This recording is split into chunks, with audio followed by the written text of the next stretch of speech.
頭拄仔新聞是講到有人食酒杯冷船害比賽輸去，即擺我來看有人食酒賽車害家己無頭路。中華職棒中信兄弟的投手徐基麟，昨昏予球團宣布停止合約，因為伊舊年食酒賽車去弄電火條啊，毋過伊說隱瞞無通報，球團即陣知影了後，才依照契約的內容，甲伊開除。電火條歪去，阿摩塗骹刷甲規塗骹，自動的白色轎車規台變去，四輪翹就天。這個發生在去年9月15日的車禍意外，經過法院判決書記官，也訴駕駛是職棒球員徐基麟。迄當時酒測值是達到0.72，人也受傷送醫。他當初也沒跟我講是酒駕，我以為是個普通的車禍。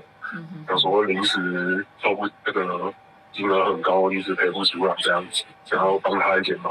徐基麟自動事故的地點，甲中信兄弟離軍位於屏東的訓練基地，距離只有700公尺。迄暗伊是到朋友徛的所在啉酒了後，家己賽車上路。